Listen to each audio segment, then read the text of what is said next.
Hi guys, Daz back again. Let's keep the content coming with Daz's Newsround, my weekly series where I talk about everything in the world of geekdom. This time it's episode 21. I've got a ton of info to get through. As always, it will be spoiler filled, so be prepared for that. But I won't be revisiting my hot comic book alerts. That is for you to go back and track through, and a ton of good info in those. But let's see what I got for you this week. I'm going to start by showing you an image of actress Florence Pugh. That's Florence Pugh, guys. Now, Florence Pugh is in talks for a secondary lead role in Marvel Studios' Black Widow film. Excited for this. I've got my Tales of Suspense 52 ready.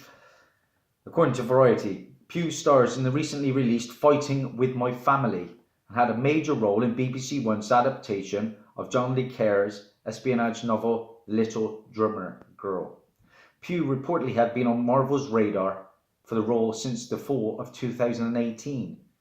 And after meeting with several other actors, the studio circled back to the 23-year-old. Scarlett Johansson is scheduled to reprise her role in Black Widow, with Kate Shortland directing from a script by Jay Schaefer.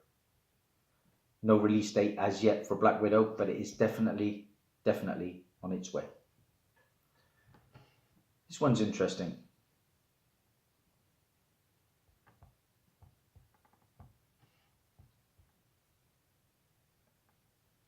I'll show you an image again. You probably know already what that is. I was sent it in a fantastic AOK from my good friend Comic Vantage. Alba Baptista has been cast in the lead role for Netflix's Warrior Nun television series, according to Deadline.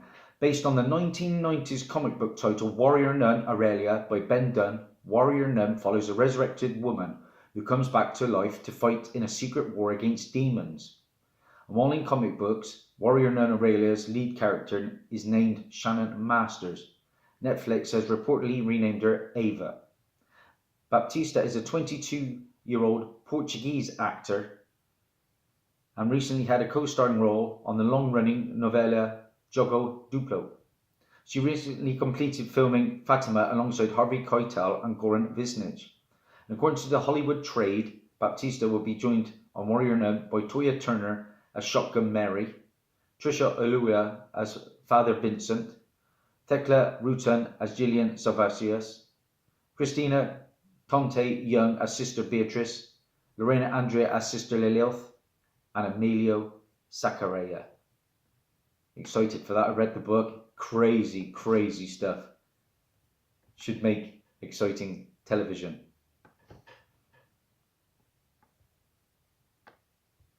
Actor Ezra Miller, who is famous for being the Flash, is teaming up with comic book writer Grant Morrison to pen a new screenplay for the Flash solo movie. Whether the new script meets Warner Brothers' approval could determine if he remains on to star in the long-gestating DC project, reports the Hollywood Trade. THR goes to claim that the draft from writers John Francis Daly and Jonathan Goldstein, who did Spider-Man Homecoming and Game Night on board since January of 2018 and once also in negotiations to direct, is a more light-hearted approach to the DC's Scarlet Speedster. That's reportedly the direction favoured by the studio, which scored a $1 billion hit with Aquaman by going the fun spectacle route and is seeing strong buzz on Shazam, which is wearing its superheroics is fun on its sleeve. Miller, however, reportedly wants the Flash to go in a darker direction. The actor is being described as being deeply committed to the character, going on so far as to write the new screenplay, unusual for a starring actor, and recruiting Morrison as co-writer. I love Grant Morrison's work on the Doom Patrol in particular. This is said to be the latest compromise between Miller and Warner Brothers. The script could reportedly be submitted to the studio as early as next week, with time of the essence as Miller's holding deal on the film expires in May, according to who THR describes as one insider.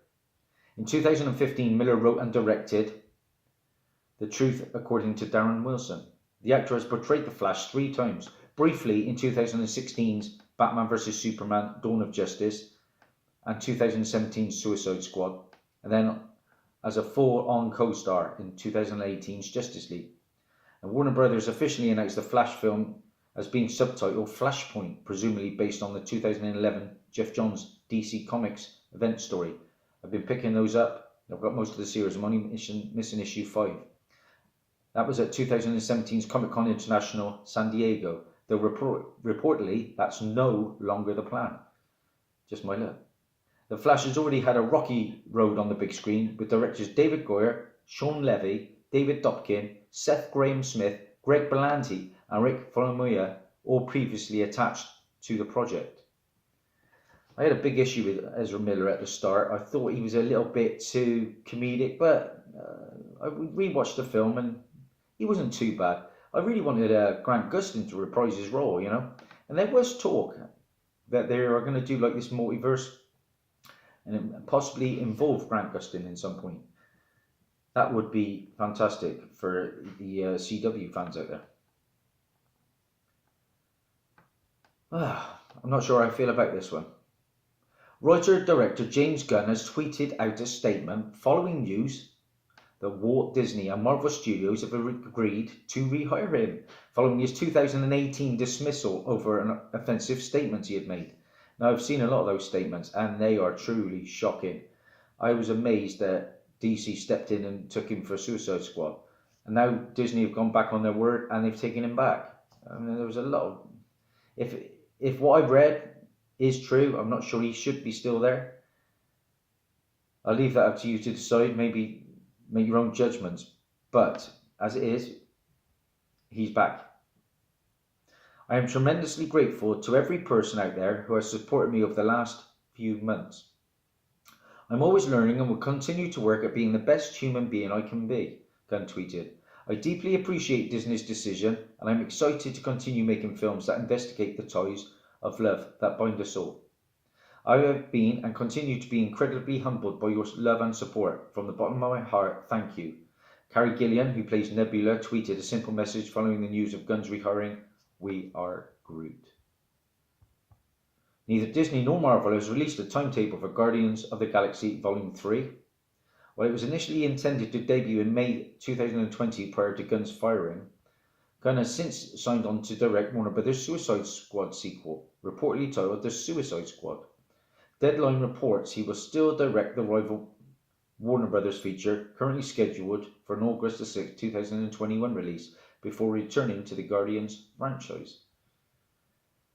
Yeah, we all make jokes, but there's certain things you don't joke about. Just my opinion. Okay, moving on. A film I'm excited for, but it doesn't seem to be doing too well. Early thoughts. New Line Cinema's Shazam is expected to take in 40 to 45 million domestically on April the 5th opening weekend, according to Deadline. And the film will be opening concurrently with Paramount's Pet Sematary remake and STX's The Best of Enemies. A 40 to 45 million opening weekend will put it well behind the other recent DC films. Batman vs Superman: Dawn of Justice had an opener of 166 million. I love that film. The director's cut was amazing. Suicide Squad, 133.6 million. Surprised by that. Man of Steel, really enjoyed that. 116.6 million. Wonder Woman, 103.2 million. Justice League, 93.8 million. And Aquaman, 67.8 million. So it just shows Aquaman is the most successful of all those films, and yet it had the weakest opener. So it doesn't really mean a lot. It's word of mouth that puts it right. The early reviews are very positive about Shazam. I'm very excited to see it. Shazam's production project is reported to be 100 million. Fingers crossed for Shazam. DC seem to be fighting back. Recent trade-offs, I think Aquaman was far superior to Captain Marvel. I would put Aquaman probably at a 9, even a 9.5 out of 10. Captain Marvel about a 7.5. Don't get me wrong, Captain Marvel had its moments, but it was a middle of the pack film for me. Here's a bit of news. Bryan Singer has been dropped as director of Millennium Films' planned Red Sonja reboot, according to The Hollywood Reporter. I own that first appearance of Red Sonja in Conan issue 23 and the full in 24. The trade reports that Millennium's CEO founder Avi Lerner released Singer from the film due to being unable to secure a domestic distributor. The THR doesn't disclose if the sexual misconduct allegations surrounding Singer are attributed to being unable to find North American distribution for the film. It's got to be, hasn't it? You know, you can't have that over your head making films, surely. Last month, Millennia pulled the film from its production slate just weeks after Lerner defiantly stood by Singer. And Millennium originally planned for Singer to begin shooting Red Sonja this year in Bulgaria. So, yeah, that's a bit of a downer. I would have loved to have seen a Red Sonja movie, but it's on the back burner for now. Hopefully they can find somebody to step in. This is good. S.I. Morales. This is S.I. Morales. He's got the look down to a T, ready for me. S.I. Morales. Who is he going to be portraying?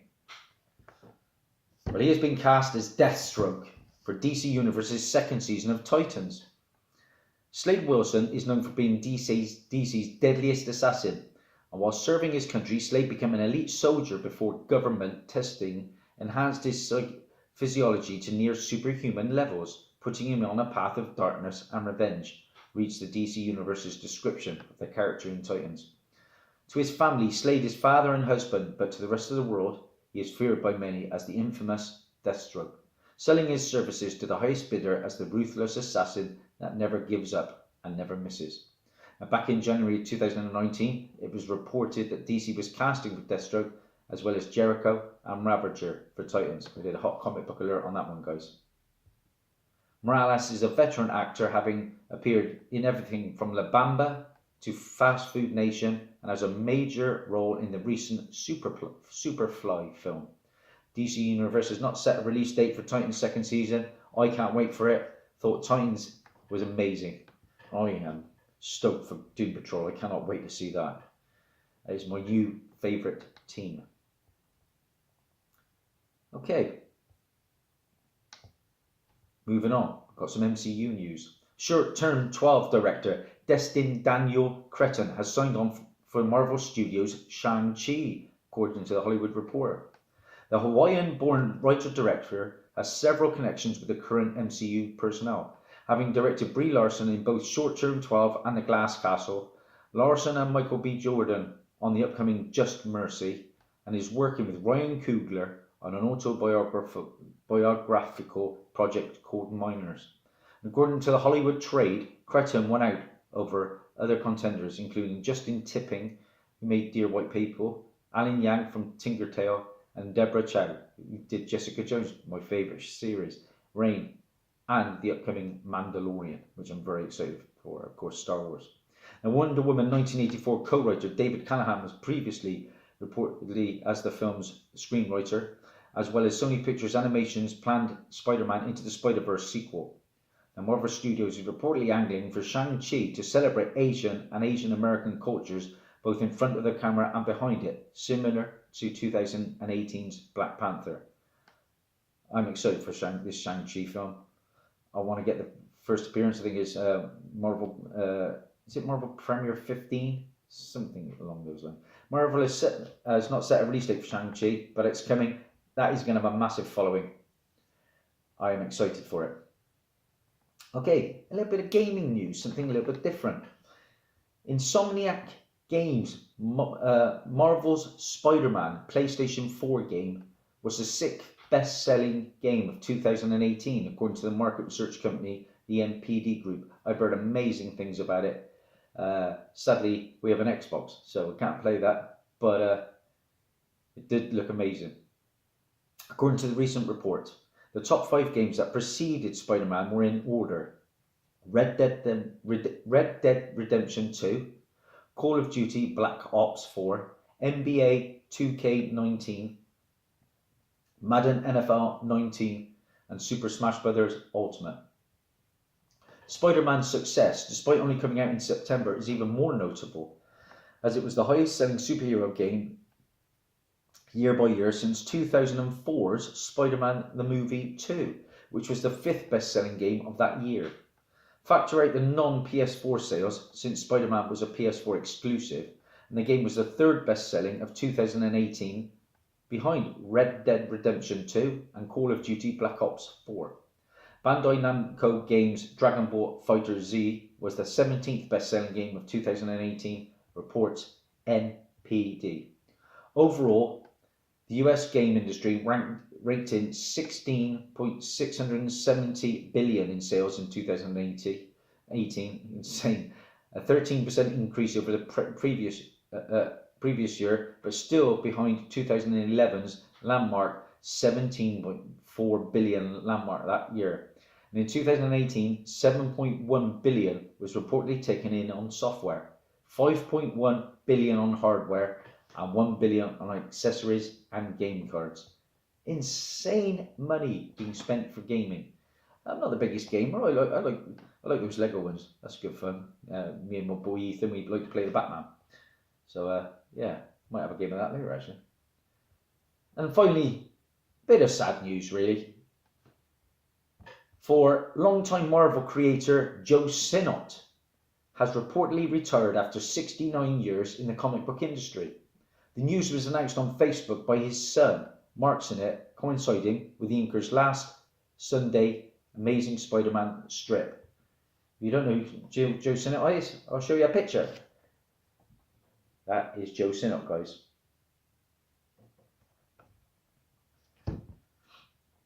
My dad, Joe, wants to thank all of the fans for their support of the Spidey strip through the years. Now at 92 and working for Marvel for 69 years. What a run. Joe can finally say that he's officially retired. What a great run, Dad, Mark Sinnott wrote on Facebook. Sinnott had worked on the Amazing Spider-Man strip for 27 years, following his first retirement from as a full-time contracted Marvel artist in 1992.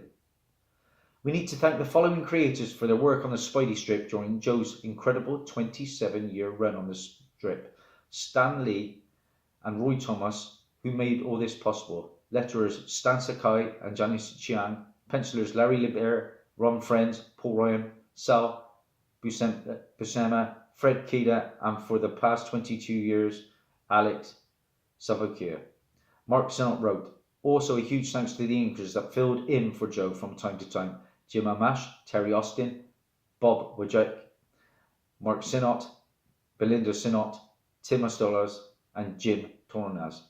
Thanks for making Spidey look good all these years, Dad. Sinnott rose to fame as Jack Kirby's inker on Fantastic Four. Great stuff.